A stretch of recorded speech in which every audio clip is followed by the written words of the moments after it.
Okay, so let's carry on. Next up, we have Menachem Mendel Schneerson, the Lubavitcher Rebbe.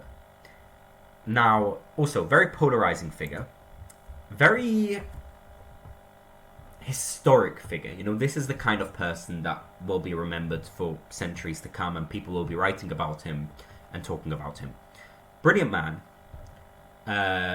megalomaniac probably, Messiah complex. Easy to say, has a Messiah complex. I mean, he literally kind of created a movement, which, with his subtle blessing, came to see him as the Messiah. So, a bit crazy there.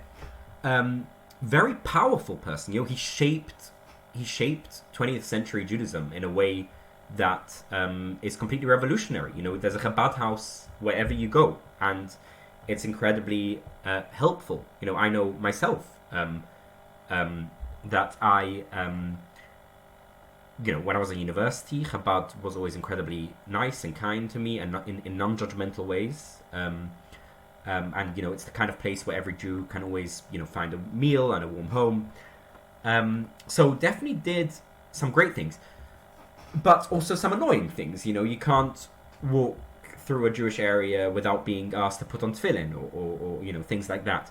As a thinker, I'm not very familiar with his thought, to be honest. I don't think he's an original, especially original thinker. I don't think he has much interesting to say, to be honest. I know his followers have like hundreds and hundreds of volumes of his sayings and think he's brilliant and everything.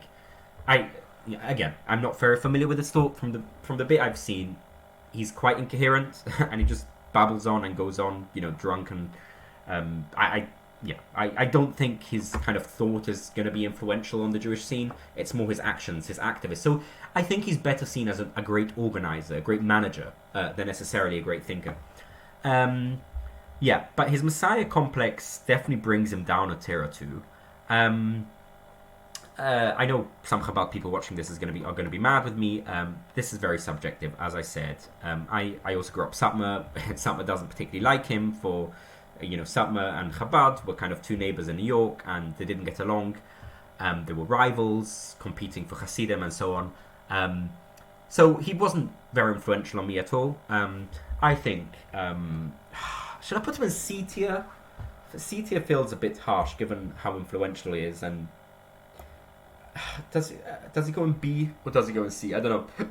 I'm going to put him in C tier. Probably a controversial choice, but there we go. All right. Next up, we have the Maharal. This is a statue of the Maharal. I don't know how accurate it is as a picture. Is it really what he looked like? I have no idea. Maharal, Prague rabbi. Again, more myth than history. The Golem of Prague. The myth goes that he created this kind of robot-like figure who fought, against anti-Semites. Crazy story. Just shows how, I think the story originates in the 19th century.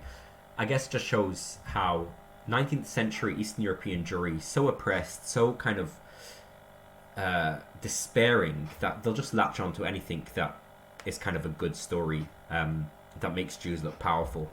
And I think this is one of these myths that emerged. Crazy story. Maharal as a thinker, quite influential. He's primarily a theologian, hashkafic thinker. Again, I'm not very familiar with his text, I should say, and it's also not my cup of tea. He tends towards the mystical. I don't really like mysticism. I don't know how systematic of a thinker he is. He's definitely not like, the Balatanya who has a system, or, even the Chazon Ish who, has a system of theology. He's more, but I don't know. I don't know much about his thoughts, but very influential on many. That's, I don't know much more about him. So I'm going to put him in B tier. I think that's where I'm going to put him. Next up, who is this? I think this is the Mahashu or Mahasha. I don't know if the picture is accurate. I have no idea. So, Mahashu, commentary on the Talmud. Not that great. I mean, he's not a very clear writer. He's not the worst, but he's not a very clear writer. And he's not the most kind of rational kind of common sense writer either. Some of his, sometimes he says nice things, but sometimes he doesn't. Pretty mediocre in my opinion, even though, it's seen as quite fundamental. Most boys in yeshiva will be introduced to him as one of the first commentators they ever read. I'm not sure why. I don't think he's that great. I think he's quite mediocre. It's between a B or a C. I think it's a low B. Right. Is this the Ramban? No. Who is this guy? I should have... You see, the problem with these pictures is I should have added text because I have no idea who these people are. So here we have Sampa. Is that Rashi? You know what? Let's go with Ramban. Let's say that this is the Ramban. I don't know if this actually is the Ramban. You know what? As we come to the Rishonim, I'm going to have more and more trouble knowing who they are. So that is quite a problem. You know what? I'm going to first go with the people I know, and then next time I pause the video, I'm going to look up who these people are.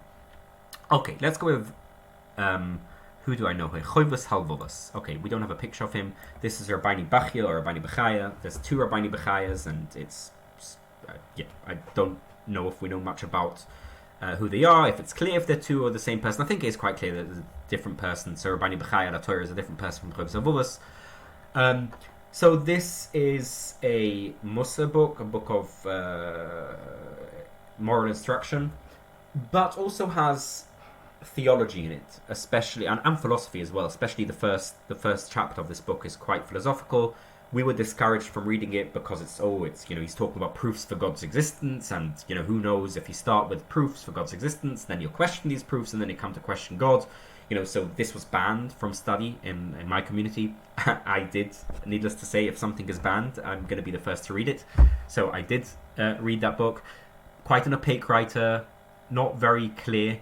And I think one of the reasons is because it's translated from Arabic. If I'm not mistaken, I think this book was written in Arabic.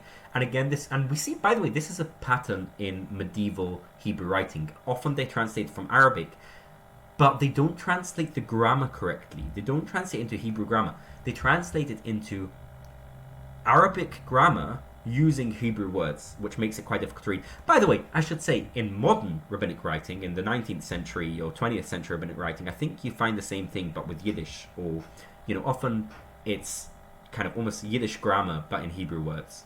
But anyway, that's a different story. Choivus Halvovus was very, very influential in kind of Jewish thought and Jewish morals, more in ethics. Very influential. I read it. I didn't read all of it, but I read big chunks of it. Spent a lot of time reading it.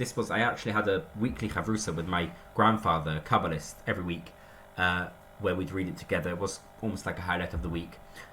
I don't know. I don't have strong feelings about this. He wasn't incredibly influential on my thinking, or he didn't, I didn't find him enlightening or, incredibly, I don't know, mind-blowing. I think he's a B tier. I'm going to put him in B tier. However, let's contrast him with the Mesilas Yesharim. So this is the Ramchal. Wow. Ramchal. Okay. Easily one of my favorite Jewish figures in history. Firstly, can I just say, his writing is beautiful. His command of Hebrew. I think some call him almost like a proto-modern Hebraist. The modern Hebrew and the kind of revival of Hebrew as a language for everyday use. I think Ramchal is seen as a proto-figure in that movement because he just has the most beautiful use of Hebrew, and it takes it far beyond the traditional use of Hebrew, which is about, esoteric and halachic matters. He talks about everyday matters with such an ease and comfort, as if it's just his everyday language. Beautiful writer, so easy, so accessible, and very systematic and clear thinker.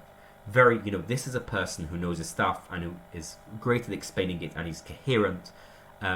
And his writings are incredibly beautiful to read. Now I'm going to pause here because I don't want to stop mid-sentence, but I'll come back to the Mesilas Yesharim in a moment.